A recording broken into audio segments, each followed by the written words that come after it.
বছর আগে কিয়ামতের আলামত বলে গেছেন যে একটা বড় আলামত আসবে, সেটা হচ্ছে রাস্তাঘাটে কুকুরের মতো জিনা করবে, এরা জিনা করবে আর বাচ্চাগুলোকে ফেলবে।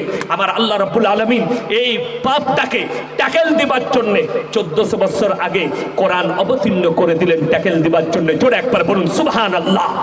আমার আল্লাহ রাব্বুল আলামিন কি সাবধান বাণী দিলেন, ওয়ালা তাকতুলু আওলাদাকুম খাশিয়াতা ইমলাক নাহনু নারযুকুহুম ওয়া ইয়াকুম।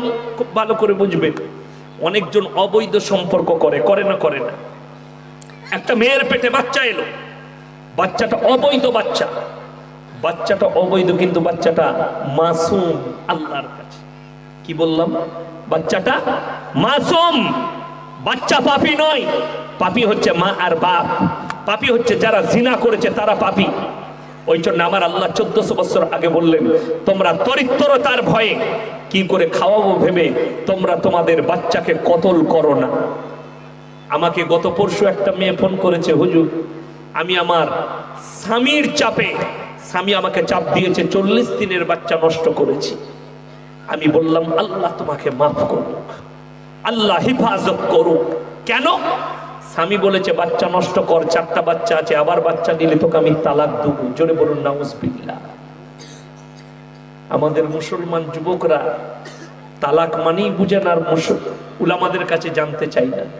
যারা তালাক বিবিকে দিবার নিয়ত করেন তারা আগে আলেমদের সঙ্গে সম্পর্ক করবেন, মৌলবীর সঙ্গে সম্পর্ক করবেন। খুব সাবধান। তালাক হয়ে গেলে তারপরে এসে মৌলবীকে বলে বাঁচার উপায়টা কি। আমাকে একজন বহরমপুরে ধরেছে বেলডাঙ্গায়, হুজুর রেগে বউকে তালাক দিয়েছে। আমরা ভালোবেসে কে দেয় ভাই? সবাই তো রেগেই দেয়, তাই না? ভালোবেসে কেউ বউকে তালাক দেয় যে তোকে মহব্বত করি না তোকে তালাক দিচ্ছি, এরম বলে কেউ তালাক দেয়? রেগে দেয়, ঝগড়ায়। ওই জন্যই তো তালাক দেওয়া হারাম। আপনি দিতে পাবেন না, খুব সাবধান। তার সিস্টেমেটিক্যাল আছে, সিস্টেমেটিক্যালে আসতে হবে আপনাকে। বিবি অপরাধ করেছে, তার পালিশমেন্ট আছে ইসলাম শরীয়তে, সেই পালিশমেন্ট অনুযায়ী আপনি তালাকের মাসলা পড়ুন। আর উলামাদের কাছে জানুন, আলেমদের সঙ্গে আগে দেখা সাক্ষাৎ করুন। আমার বিবি এই অপরাধ করেছে, আমরা বলে দেবো সিস্টেম কেমন হবে, কিভাবে দিবেন, কিভাবে দিলে আপনি বাঁচবেন, আপনার পরিবার বাঁচবে, কিভাবে চললে আপনার পরিবার বাঁচবে। শুনেন মানুষ কতটা নিচে নেমেছে। কালকেই একজন ফোন করেছে, যদিও জানি না সে কে, ফোন করে বলছে হুজুর একটা মাসলা ছিল। আমরা মাসলা কি আছে বল? বলছে একটা জিনিস, একটা ছেলে মদ খেয়ে খেয়ে মাতাল, মদ খেয়েছে, মুসলমান ছেলে মদ খেয়ে তার জীবন শেষ করে ফেলেছে, তার যৌবন ক্ষমতা শেষ, কি করতে হবে? বলছে তার বিবি জিজ্ঞেস করেছে যে আমার ওই মাতাল স্বামী থাকবে, আর একটা ছেলেকে আমি বিয়ে করতে চাই যৌবন পূরণ করার জন্য। আমি বললাম পাপ করার জায়গা খুঁজে পেলি না, ইয়াসিন কি পেলি? এরা মনে করছে কোন রকম যদি হালাল বলে দেয় তা চালিয়ে নেব। জোরে বলুন নাউজুবিল্লাহ। এই জোরে বলুন নাউজুবিল্লাহ। কখনো নয়। হয় তোমার যদি পছন্দ না হয় তুমি তালাকের সিস্টেমে এসো, ইদ্যত পালন করো, অন্য স্বামী গ্রহণ করো, ইসলাম জায়েজ দিয়েছে। স্বামী থাকতে আর একটা স্বামী গ্রহণ করবে কখনো ইসলাম স্বীকৃতি দেয়নি, হারাম। আপনাকে পশ্চিম বাংলার বাটিতে মুসলমান সমাজে দেখিয়ে দেব, বউ আছে, শালিকে নিয়ে ঘর করছে, বউ শালি দুটোই একসাথে আছে, নাজায়েজ এবং হারাম। ব্যভিচার করা ছাড়া আর কিছুই হবে না, কখনো জায়েজ হবে না। গোটা পৃথিবীর মৌলবি এক কাছে হয়ে নিকাহ পড়ালে হারাম হবে। ইসলাম এত সুন্দর সেফটি দিয়েছে। আমাদের দেশের ছেলেরা বলে শালি মানে আদি ঘরবালি, বলে না, তাদেরকে জুতো করে মারা দরকার। শালিকে টাচ করার আগে তোমাকে ভাবতে হবে তোমার স্ত্রী সম্পর্কে, আমার স্ত্রী আমার কাছে থাকবে কিনা। শালিকে টাচ করার আগে ভাবতে হবে। আমাদের দেশের ছেলেদিকে যদি বোন বলে ভাই একবার চ তো 5 গ্রাম বাজারে ছেড়ে দিয়ে আমি হেঁটে চলে যাই একটু রাস্তা, কিন্তু শালি যদি বলে ওকে কুলিতে ছেড়া হবে, বলে ভাই এইখানে নামি দাও, না তোকে চুপ কর না, তোকে কুলিতে ছেড়ে দেওয়া হবে। কি বলে শালি, যে শালি গাড়িতে বসলে গাড়ির পিকআপই আলাদা হয়, ঠিক বলছি না? অনেকজন হাসছে, খুব সাবধান, ডেঞ্জারাস জিনিস, ডেঞ্জারাস, সাবধান হন। ওই জন্য আমি বলছি আলেমদের সম্পর্কে স্টাডি করুন, কোরআন সম্পর্কে স্টাডি করুন, আপনারা উলামাদের সংস্পর্শে আসুন, সবাই আসবো, জোরে বলুন ইনশাআল্লাহ। আল্লাহ আমাদের সকলকে হেফাজত করুক। আপনি বিপদে পড়বেন কিয়ামতের দিনে, এমন বিপদে পড়বেন আপনি জীবনে হারাম কাজ করেছেন অথচ আপনি অনুভবই করেননি, আপনি ওটাকে লুকিয়ে করেছেন, কোনো মৌলবীকে জানাননি, সমাজকে জানাননি। আজকে অনেক ছেলে নিজের লোকের বউকে নিয়ে পালিয়েছে, ঘর করছে, আর এরা মনে করে মৌলবীরা জানে না, এরা জানে না আমার পরিবার। শোনেন, আমি বলে যাই যারা সমাজের নেতা আছেন তাদেরকে বলে যাই, যদি আল্লাহকে ভয় করেন, কেউ যদি লোকের বউকে নিয়ে পালিয়ে আসে, সরকার তো অ্যাকসেপ্ট করবে, ইসলাম তাদেরকে অ্যাকসেপ্ট করে না। তার ঘরে সে ব্যভিচার করছে একটা মেয়ের সঙ্গে, সেই মেয়েটার হাতে রান্না করা ভাত যদি জেনে শুনে কোনো ইমাম খেয়ে ফেলে তো তার ইবাদতটা কবুল হবে নাকি, এটাও সন্দেহ আছে।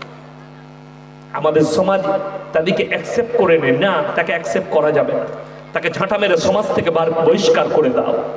সে সমাজে থাকার যোগ্য নয়, যেহেতু সে এত বড় পাপ করেছে। এই পাপটা যে সে পাপ নয়, লোকের বউকে নিয়ে পালিয়েছে, বিনা বিয়েতে ঘর করছে নাজায়েজ অবস্থায়। ইসলামী শরিয়া কখনো একে স্বীকৃতি দিবে না।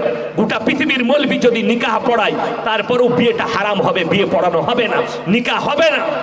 যতগুলো সাক্ষী দাঁড় করাবে করাও, যতক্ষণ পর্যন্ত তার প্রথম স্বামী তাকে ছাড় না দিচ্ছে, তালাক না দিচ্ছে, আর ইদ্যত পালন না করছে, 4 মাস 10 দিন ইদ্যত পালন করবে, তারপরে তুমি তাকে স্ত্রী রূপে যাকে বিয়ে করবে করো, ইসলাম স্বীকৃতি দেয়। আমি মায়েদিকে অনুরোধ করে যাচ্ছি, শোনো, ইসলামে বিবাহটা এমন একটা বন্ধন তুমি ছেড়ে যেতে পারবে না।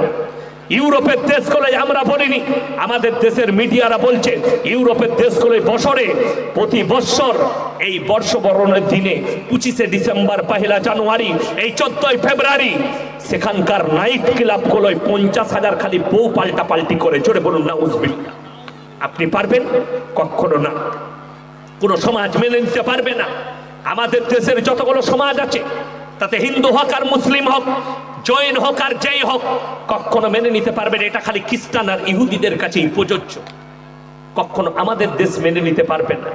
কিন্তু হাজার হাজার মুসলমান, সরকার তো আইন পাস করে দিয়েছে, যাও তুমি যা পারবে করো, সরকার বলে দিয়েছে। সমকামিতায় রায় দিয়েছে সরকার, যারা সমকামী থাকবে ভারতে নির্দ্বিধায় বাস করতে পারে।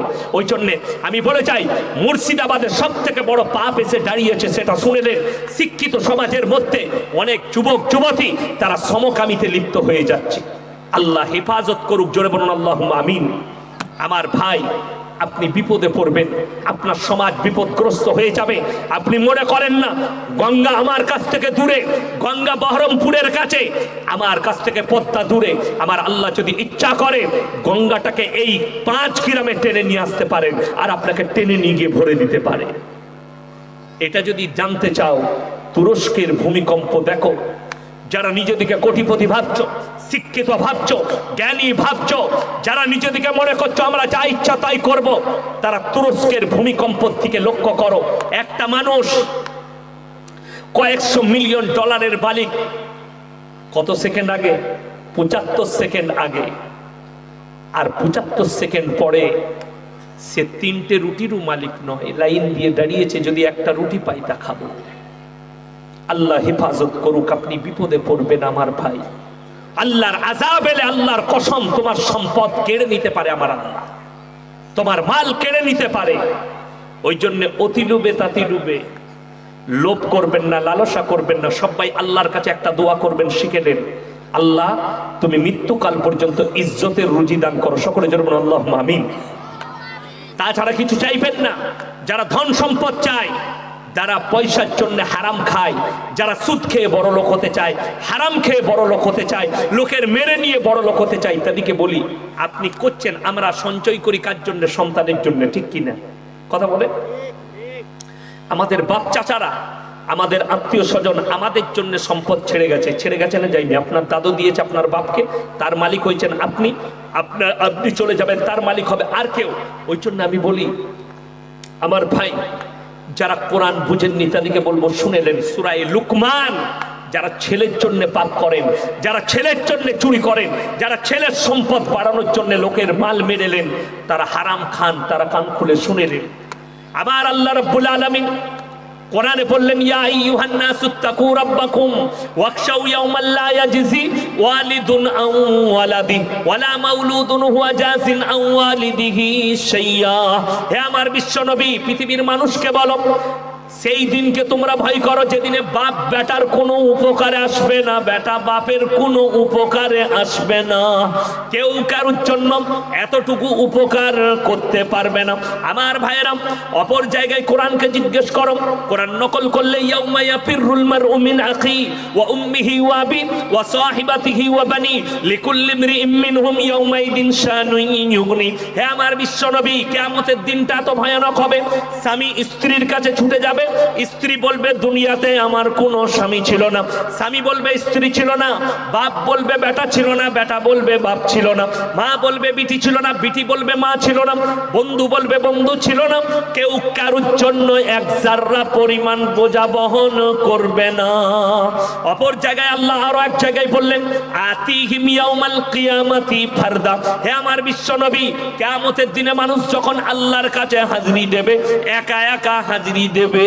যারা মনে মনে ভাবছেন আজকে ইয়াসিন ভাই এসছে তার দোয়া নেব, অনেক ছেলে বলছে হুজুর আপনাকে ভালোবাসি, সেলফি নেয়, যতই মহব্বত করো কিয়ামতের দিনে বলবেন মনে পড়ছে না 5 গ্রামে গেলেন একটা ফটো নিলাম, একটু কাটিং করে আমাকে জান্নাতে ঢুকিয়ে দেন, আমি তো নিজের চিন্তা করবো তোকে ঢুকবো কোথায়।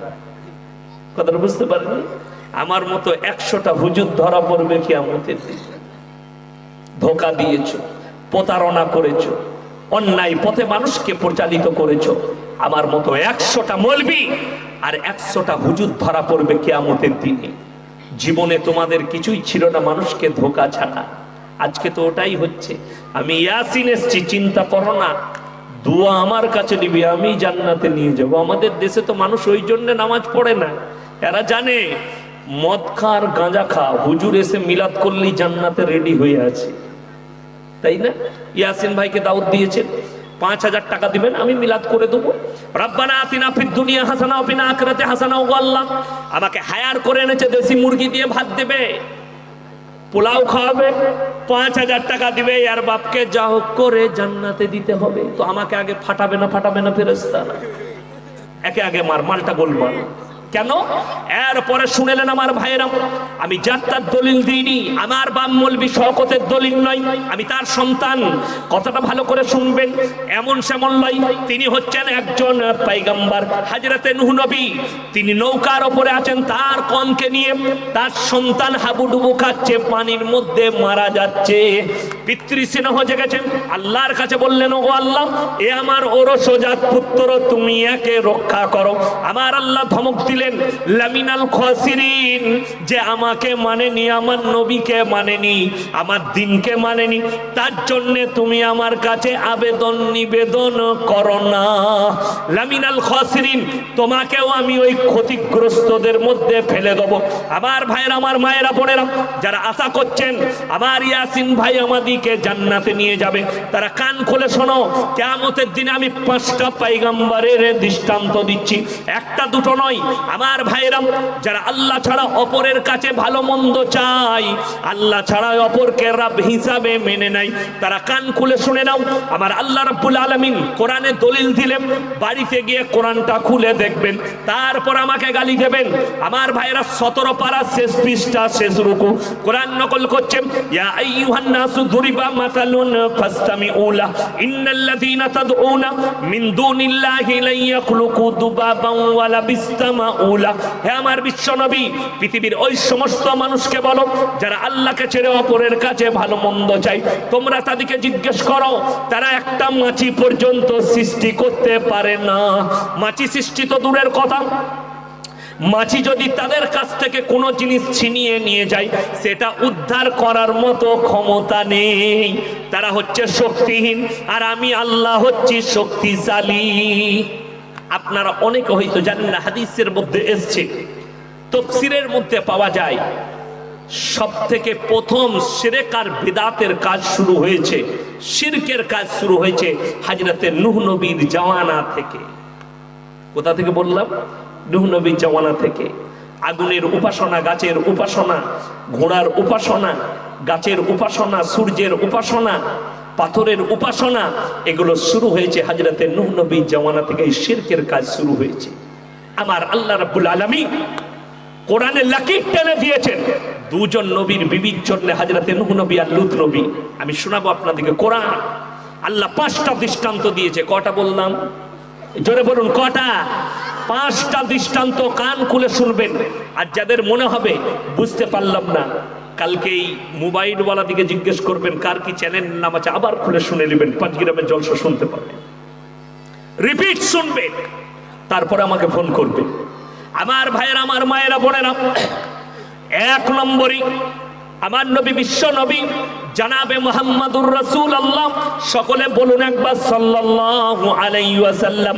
তিনি নিজের চাচা জানকে বলছেন, ওগো চাচা একবার বলুন লা ইলাহা ইল্লাল্লাহ, একবার কলমাটা পড়ে নিন, আমি আল্লাহর কাছে আপনার জন্য কেঁদে কেঁদে ক্ষমা চাইবো। আল্লাহর নবী চাচা বললেন, আমি যদি বার্ধক্যে কলমা পড়ি লোকে বলবে মৃত্যু ভয়ে কলমা পড়েছে, তাই আমি কলমা পড়তে পারবো না। কেমন চাচা শুনেলেন? যে চাচা জান বলেছেন, হে আমার ভাইপো, আমি যতদিন বেঁচে আছি তোমার শরীরে কেউ হাত লাগাতে পারবে না, তুমি ইসলামের প্রচার করো, তোমার কেউ ক্ষতি করতে পারবে না।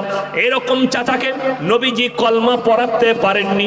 আমার আল্লাহ রাব্বুল আলামিন আল্লাহর কাছে যখন এই প্রার্থনা করেছেন, ওগো আল্লাহ আমার চাচা জানের জন্য আমি দোয়া চাইছি, আল্লাহ কলমা পড়েনি।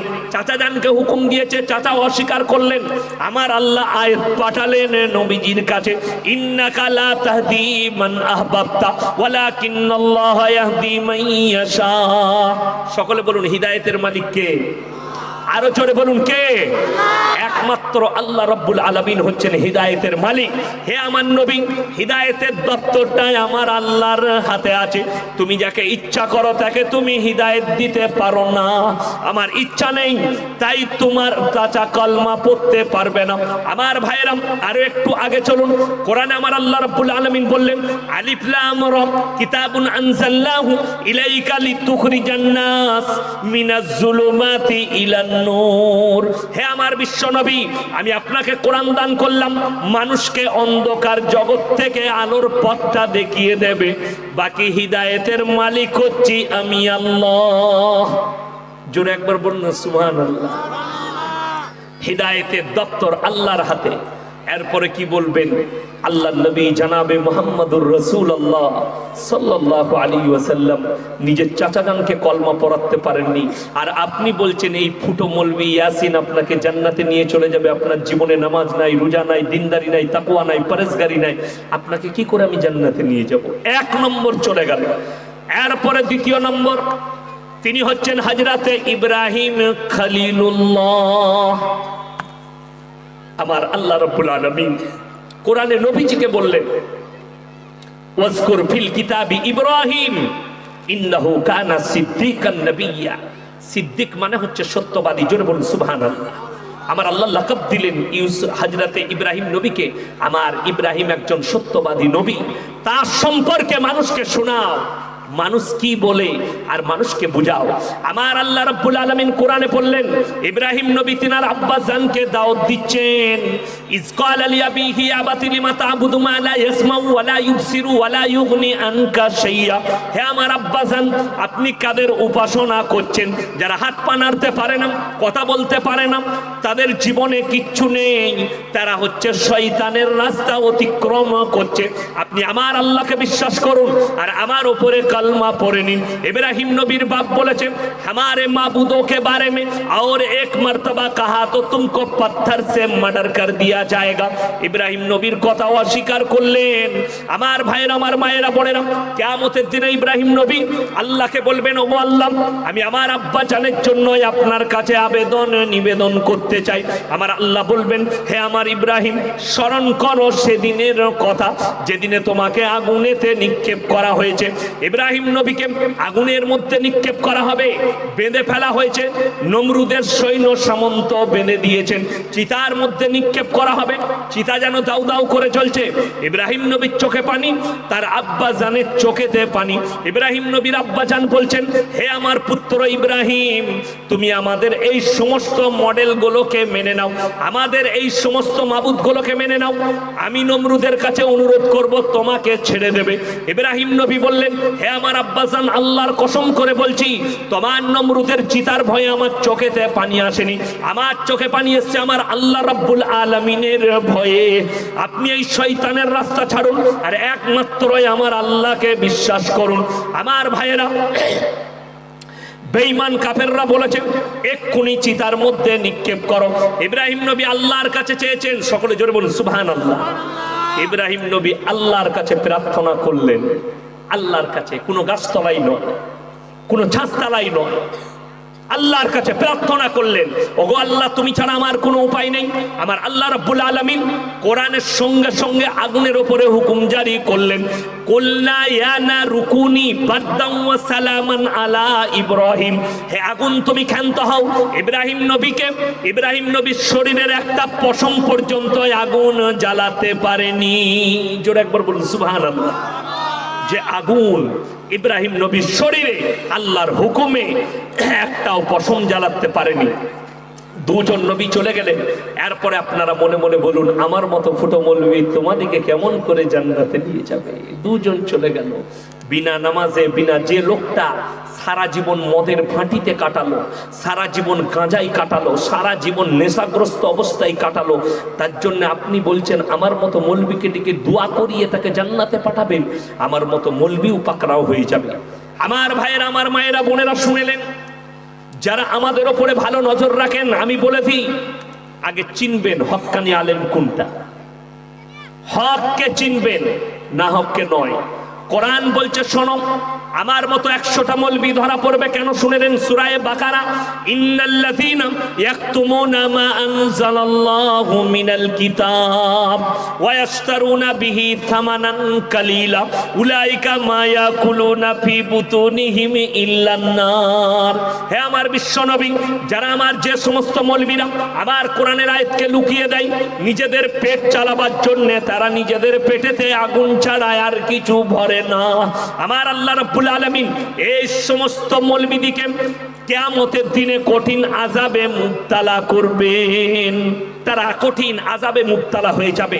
আল্লাহ কোরআনে বললেন এরা ধরা পড়বে। কোরআনে অপর জায়গায় 8 পারা সূরা আরাফ প্রথম পৃষ্ঠায় আমার আল্লাহ সাবধান বাণী দিলেন যে হে আমার বিশ্বনবী বলো, ফালানাস আলান্নাল্লাযীনা উরসিলা ইলাইহিম ওয়ালানাস আলান্নাল মুরসালিন।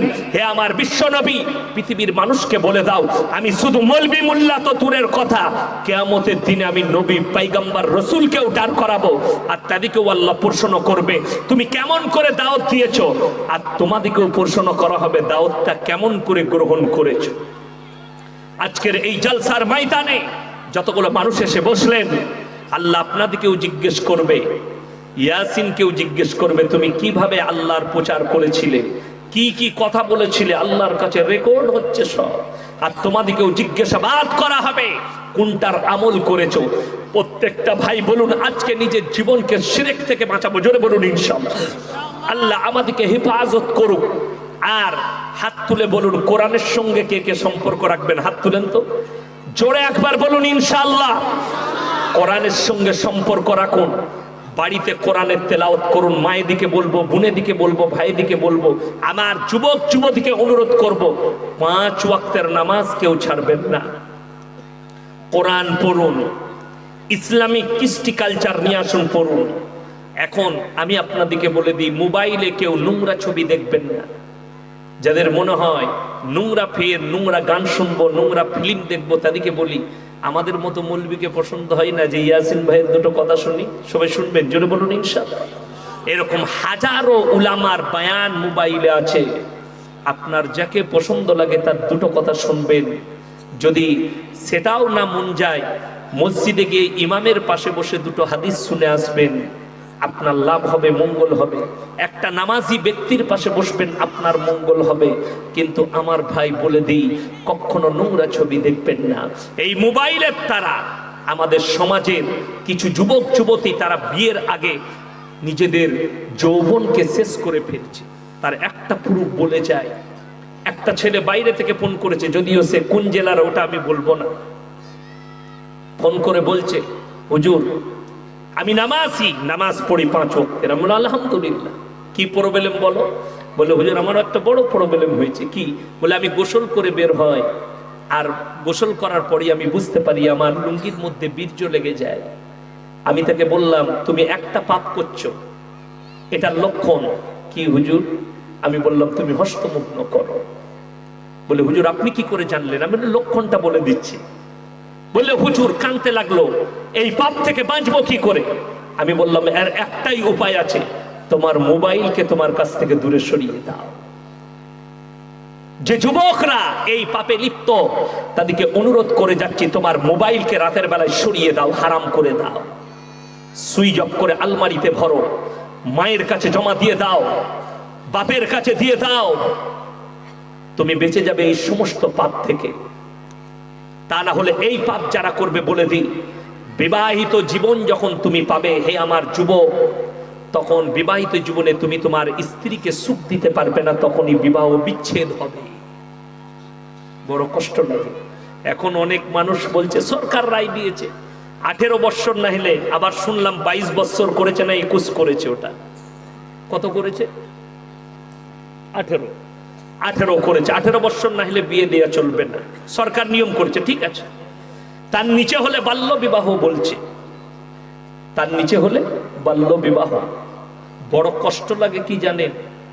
ইসলামকে যদি স্টাডি করেন একটা জিনিস জানতে পারবেন, যারা শিক্ষিত সমাজের মানুষ আছেন তারাও শুনে যান।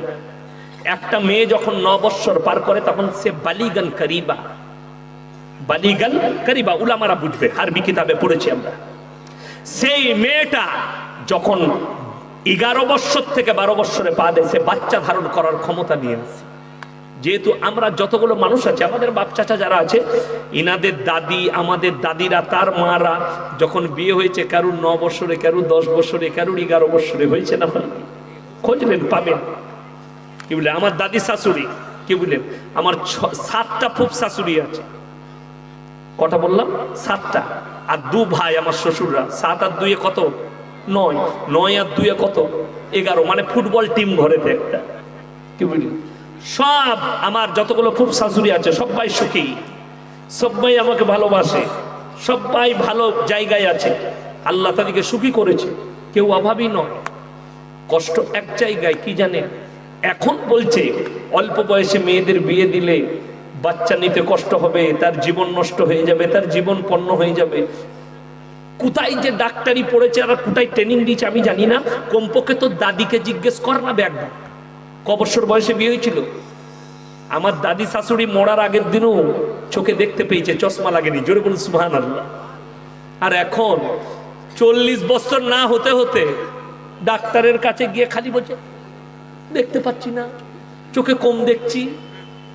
শুধু তাই নয়, 40 বছরে যদি ছেলের বিয়ে দেন, আমার সঙ্গে একজনের দেখা হলো, ভাই এখন কি বলছে, চাকরি পান, নিজের পায়ে দাঁড়াবে, তারপরে বিয়ে দিবে। শোনো, চাকরির লোভে যারা বিয়ে দেয় তারা বুঝতে পারছে কি হয়েছে। 1911 জনের চাকরি বাতিল। ওই চাকরিজীবী জামাই যাকে দ্বারা দিয়েছে না, তারা বুঝতে পারছে কি ঠেলা। আমার ভাই, লোভ লালসা করো না। রুজির মালিক সকলে জোরে বলুন কে? আরো জোরে বলুন কে? একমাত্র রুজির মালিক আল্লাহ। আল্লাহর উপরে সবাই বিশ্বাস রাখবেন, জোরে বলুন ইনশাআল্লাহ। খিলানে বালা জাত আল্লাহ, অন্য কেউ নয়। তার যদি প্রমাণ নিতে চান, আপনার 5 গ্রামে যারা কোটিপতি আছে, আপনার নগরে যারা কোটিপতি আছে, কুলিতে যারা কোটিপতি আছে, তাদেরকে গিয়ে জিজ্ঞেস করুন সকাল হলে তারা কি খায় জানেন? অনেকজনকে দেখতে পাবেন খালি 5 গ্রাম বাজারে আন্ডার প্যান্ট পরে খালি ওই মুড়ো আর এই মুড়ো করছে। ডাক্তারে বলেছে 3.5 কিলোমিটার হাঁটবি। অনেকজন আবার বহরমপুরে, সেদিন আমি ভোর হয়ে গিয়েছিল, পেরিয়ে যাচ্ছি লালগুলা থেকে, দেখছি বউকে সাথে করে নিয়ে হাঁটে। বলছে বউকে নিয়ে হাঁটছে, বলে বইয়ের 300 আর 250। ঘুমুতে হবে। সকালবেলায় উঠে বিনা চিনির চা, বলে আর কিছু বলেন না, সাদা চিড়ে ভাজা খাবি, ডাক্তারও বলেছে। স্যার একটা দেশি মুরগি ডিম সিদ্ধ, বলে ছুলেই মরে যাবে, ছুঁতে পাবি না। কি খাবো স্যার? বলে দুপুরবেলায় 1 কাপ চালের মাপা ভাত খাবি, বলে গরুর মাংস ছুঁতে পাবি না, মুরগি ধারে পাশে যাবি না, খাসি ছপনে ভাববি না। কি খাবো স্যার? বলে খালি করলা ভাজি আর ভেন্ডি সিদ্ধ খাবা। এটা হচ্ছে কোটিপতির খাবার। আর আমি আপনাকে 5 গ্রাম বাজারে দেখিয়ে দেবো, রিক্সা চালাই, ভ্যান চালাই, সারাদিন বেলা 12টা পর্যন্ত গাড়ি লোড করেছে, এসে হোটেলে বসে গেল, কই দেখি 1 প্লেট কাবাব আর ভুনার কিমা। কুলি হোটেলে দেখবেন গরিবগুলো যারা খেটে খায়, বিরিয়ানি আর কাবাব আর ভুনা মাখিয়ে খেয়ে আবার ভ্যান নিয়ে চলে গেল। আর বড় লাগদের এটা খাবো না, ওটা খেতে পাবি না, এটা চলবে না। আল্লাহর কসম, রুজির মালিক হচ্ছেন, সকলে বলুন আল্লাহ। তোমার মাল থাকবে, আমি খেতে দেবো না, যার মাল নাই তার রুজি মেপে দেবো, সে খেতে পাবে। আমার ভাই, ওই জন্য সবাই আল্লাহর প্রতি বিশ্বাস আনবো, জোরে বলুন ইনশাআল্লাহ। কোরআনের সাথে সম্পর্ক রাখুন, পরকালের উপরে বিশ্বাস করুন। রুজি আল্লাহ দেয়, যে আসছে সে মেপে আসছে, রুজি মেপে নিয়ে আসছে, কখনো নয়। যদি তার জ্বলন্ত দলিল একটা বড় নিতে চান, বড় দলিল, আমার বাপের নয়, আমার কোনো আত্মীয়র নয়, কোনো পৃথিবীর মনীষীর নয়, সব থেকে বড় যিনি মহামানব হযরতে মুহাম্মদ মুস্তাফা, সকলে বলুন সাল্লাল্লাহু আলাইহি সাল্লাম। তিনি মায়ের গর্ভে, তখন তিনি বাপ হারা, যখন তিনি 6 বছরের শিশু তখন তিনি মা হারা হলেন। তারপরও আল্লাহ পৃথিবীর আদি থেকে অন্ত পর্যন্ত সৃষ্টি শ্রেষ্ঠ করলেন, জোরে বলুন সুবহানাল্লাহ। আমাদের দেশে মায়েরা, এই নসিহতটা মায়েদের জন্য, মায়েরা ভালো করে শুনবেন। কোন লোক, অল্প বয়সী ছেলে, 30 বছর বয়স কিংবা 25 বছর বিয়ে হয়েছে, তার বাচ্চা হয়েছে, সেই ছেলেটা কোনো কারণবশত মারা গেল, সেই বাচ্চাগুলো দেখে আমাদের মায়েরা যেভাবে কাঁদে, কি বলে বলুন তো? আল্লাহ, তুই কি দেখতেও পেলি নাই, বাচ্চার মুখগুলোর দিকে একবার তাকালি না, ওর বাপকে তুলে নিলি। এই মাগুলো মার খাবে কবরে। কেন বলুন তো? এটা কিন্তু না শুকরি বান্দি। আল্লাহ না শুকরি করো না। তার আব্বা মারা গেছে, তোমাকে দোয়া দিতে হবে, আল্লাহ সাবরে জামিল দান করো, আর এর ভাগ্যকে ফিরিয়ে দাও। আল্লাহ যদি চায় এতিমেরও ভাগ্যকে ফিরাতে পারেন, ওটা নবীজির তারা প্রমাণ দিয়েছে। আমার ভাই, ওই জন্য বিশ্বাস রাখতে হবে আল্লাহর প্রতি। আমার মায়েরা কুসংস্কারে ডুবে আছে আমাদের সমাজ। আপনারা তো আমাদেরকে দুটো কাজে রেখেছেন, হলে আর মূলে। হইছে জানাজার নামাজ, হইছে কানে আজান দিতে হবে আর মুখে পানি দিতে হবে, মরেছে জানাজা পড়তে হবে, বাকি সব ওরা বুঝে নিবে। কালকে আমাকে একজন ফোন করে বলছে, আচ্ছা হুজুর একটা কথা বলবেন। কি? বলে আচ্ছা, যে মাসে জন্মগ্রহণ করেছে সেই মাসে বিয়ে দেওয়া যাবে? একে কি উত্তর দেবো? এটা কোনো হাদিসে আছে? আমি তাকে বললাম, কে বললে? বলে আমার খালা বলেছে। আমি বলে, তাকে বলবি তুই কেলানি খাবি কবরে, রিহাই নাই। ইসলামে বলছে আমাবস্যা। আচ্ছা হুজুর, আমাবস্যার রাতে বিয়ে দেওয়া যাবে? বলো না, আমাবস্যায় বিয়ে দিই না, ছেলেটা কালো হবে। তো তাই ফতোয়া, যা ফতোয়া। কে বললে আমাবস্যার রাতে বিয়ে দেওয়া যাবে না? ইসলামে দুনিয়াতে প্রত্যেকটা দিন আল্লাহর কাছে সমান। তোমার ঈদের দিনের সুযোগ আছে, ঈদের দিনে বিয়ে দাও। তোমার জন্ম তারিখেতে বিয়ে হচ্ছে, কোনো অসুবিধা নাই। আমাবস্যায় বিয়ে হচ্ছে, কোনো অসুবিধা নাই। যে কোনো, ইসলামে প্রত্যেকটা দিন আল্লাহর কাছে সমান, জোরে বলুন সুবহানাল্লাহ। যে কোনো দিন বিয়ে দিতে পারে। শুধু তাই নয়, আমি 3 মাস আগে একটা বিয়েতে অ্যাটেন্ড করেছি। বলছে বিয়েতে আমি নাস্তা করালাম, আমাদের বাঙালিদের যে খাবার আর কি, বিয়েতে গেলে বিভিন্ন রকম আইটেম খাওয়ালো। আসরের পরে আমি নামাজ পড়ে বসেছি, চা খাওয়াবে, চা দিয়েছে, বিস্কুট দিয়েছে আর চানাচুর দিয়েছে, কিন্তু ডিম সিদ্ধ নয়। আমি আমার ড্রাইভারকে বললাম, এই পয়সা নাই না, ভুলে গেছে ডিমটা। তো আমি ডিম একটু পছন্দ করি। তারপরে দিল না, বাড়ি এলাম। আমি আমার বিবিকে জিজ্ঞেস করলাম, আচ্ছা ডিম দেয় না কেন? বলছে তুমি জানো না, মেয়েরা বলে বিয়ের দিন ঠিক করতে গেলে ডিম দিলে বিয়ে ভেঙে যাবে। তোবা তোবা তোবা, এই হাদিস কোথায় পেলে আল্লাহ? আচ্ছা বলুন তো, ডিমের মালিক সকলে বলুন কে? আল্লাহ। ডিমের মালিক যদি আল্লাহ হয়, ডিম কি করে বিয়ে ভাঙাবে? আরো একটা মেয়েদের হাদিস শুনেলেন, বিয়ের দিন ঠিক করলে কিংবা দেখাশোনা হলে জিলেপি দিতে নাই, প্যাঁচ লেগে যাবে। কেন? জিলেপিতে প্যাঁচ লাগানো আছে। আমি বললাম, আল্লাহ যদি বিয়েতে জিলেপি দিলে বিয়েতে প্যাঁচ লাগে, তাহলে যে জিলেপি বানাচ্ছে তার বিটি, বেটা বিটির তো জীবনে বিয়ে হবে না, সে তো প্যাঁচ মেরেই গেছে। কথাটা বুঝতে পারেননি? তার বেটা বিটির জীবনে বিয়ে হবে, এর থেকে বড় কুসংস্কার আর শিরক আর কিছু হতে পারে না। আল্লাহর উপরে বিশ্বাস করো, জিলেপির মালিক আল্লাহ। বিয়ে আল্লাহর তরফ থেকে হয়, জোড় আল্লাহর তরফ থেকে লাগে, আর জোড় ভাঙে আল্লাহর তরফ থেকে। আমার ভাই, ওই জন্য সবাই কুসংস্কার মুক্ত জীবন গড়বো, জোরে বলুন ইনশাআল্লাহ। মায়ের দিকে বলবো দিনের সঙ্গে, দিনের পথে জুড়ে যাও, আল্লাহর পথে জুড়ে যাও, কোরআনের সঙ্গে সম্পর্ক রাখো। আপনার মেয়ে কলেজ থেকে এলে আমি মায়ের দিকে বলবো প্রথমে বলো নামাজটা পড়ে দাও। তোমার মেয়েকে 24 ঘন্টা একবার বলো কোরআনটা পড়ো। আপনার ছেলে স্কুল থেকে এলে তাকে নামাজের তাকিদ দেন, নামাজটা মসজিদে পড়ে এসো, তা না হলে বাড়িতে পড়ে দাও, তারপরে তোমাকে খানা দিচ্ছি। ফজরের সময় মেয়েকে ছেলেকে উঠিয়ে দেন, ফজরের নামাজটা আদায় করো। আমি বলছি যে বাড়িতে যারা 5 ওয়াক্তের নামাজ পড়বে, আল্লাহর নবীর হাদিস, বুখারী শরীফের হাদিস, যারা 5 ওয়াক্তের নামাজি হবে তাদের মৃত্যুকাল পর্যন্ত আল্লাহ কামায়ে বরকত দেবে, তাদের রুজিতে আল্লাহ কমি দিবে না, জোরে বলুন সুবহানাল্লাহ। যারা দিনের পথে, বুখারী শরীফের হাদিস, আল্লাহর রাস্তায় থাকবে, মৃত্যুকাল পর্যন্ত আল্লাহ ইজ্জতের রুজি দান করবে। আমার ভাইয়েরা শুনেলেন, সব থেকে দামি জায়গা পৃথিবীর মধ্যে 2টো জায়গা, কটা বললাম? 2টো। তার মধ্যে একটা মসজিদ, আল্লাহর ঘর, আর একটা ওই জায়গা যে জায়গায় আল্লাহ এবং আল্লাহর রসুলের কথা আলোচনা হয়, হাদিস পড়ানো হয়, কোরআন পড়ানো হয়, তার মধ্যে মাদ্রাসা একটা। 3টে কথার উপরে যারা আমল করবে আল্লাহ তাদের মালে বরকত দেবে, জোরে বলুন সুবহানাল্লাহ। শুনেলেন, ওয়া আতিদাল কুরবা হাক্কাহু ওয়াল মিসকিন ওয়া ইবনাস সাবিলি ওয়া লা তুবাদদির তাবদীরা ইন্নাল মুবাদদিরিনা কানু ইখওয়ানাশ শায়াতিন ওয়া কানাশ শাইতানু লিরাব্বিহি কাফুরা। হে আমার বিশ্ব নবী বলো, ওয়া আতিদাল কুরবা, সব থেকে প্রথমে যাদিকে মাল দিয়েছি তোমরা কাছের গরিবের খেয়াল রাখবে। দ্বিতীয় নম্বর, ওয়াল ইয়াতামা ওয়াল মাসাকিন, আর লক্ষ্য করবে এতিম মিসকিনরা কোথায় আছে তাদের খেয়াল রাখবে। ওয়াবনাস সাবিলি ওয়ালা তুবাদদির তাবদীরা।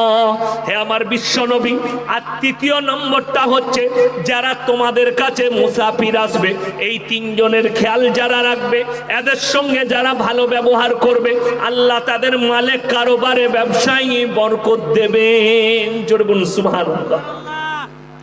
আজকে সব থেকে বড় মুসাফির কে? কথা বলেন। আমি 200 কিলোমিটার রাস্তা অতিক্রম করে চলে এসেছি আপনাদের কাছে, মুসাফির, এতিম মিসকিন। কোরআনে আছে জান্নাতীরা যখন জান্নাতে যাবে আর জাহান্নামীরা জাহান্নামে প্রবেশ করবে, জান্নাতীরা দাঁড় করিয়ে দেবে জাহান্নামীদেরকে, ফি জান্নাতি ইয়াতাসালুনা আনিল মুজরিমিনা মা সালাকাকুম ফি সাকার। তোমরা দাঁড়িয়ে যাও, কেন তোমরা জাহান্নামে যাচ্ছ? তোমরা তো বলতে ভালো লোক। তারা 4টা উত্তর প্রবেশ করবে, তাদের কাছে উত্তর দেবে। 1 নম্বর, ক্বালু লাম নাকু মিনাল মুসাল্লিন, আমরা মুসল্লি নামাজীদের মধ্যে ছিলাম না। ওয়ালাম নাকু নুতিমুল মিসকিন, আর আমরা এতিম মিসকিনকে খানা খাওয়াইতাম না, তাই আল্লাহ আমাদিকে জাহান্নামে পাঠিয়েছে। ওয়া কুন্না নাখুদু মাল খাইদিন, আর দাড়ি টুপি নামাজি মুসল্লিদিকে দেখে হাসি ঠাট্টা বিদ্রুপ করত, আর তাদের সাই দিতাম, তাই আল্লাহ আমাদিকে জাহান্নামে পাঠিয়েছে। আর 4 নম্বর, ওয়া কুন্না নুকাজ্জিবু বিয়াউমিদ্দিন, আর আমরা বিচারের দিবসকে মিথ্যা বলে মনে করিতাম, তাই আল্লাহ আমাদিকে জাহান্নামে পাঠিয়েছে। আমার ভাই, এই মাদ্রাসা আপনাদের সম্পদ, যেখানে নবীর মেহমানরা কোরআন হাদিসের জ্ঞান নেই, যেখানে কোরআনের তেলাওয়াত হয়, যে ইতিম আর মিসকিনদের দোয়া পাবেন। আমি বলবো আজকের এই মাদ্রাসার জন্য সর্বপ্রথম কোন একজন আল্লাহর বান্দা আছেন যে এতিমদের জন্য, মিসকিনের জন্য 30,000 টাকা একজন আল্লাহর বান্দা কেউ হাত তুলে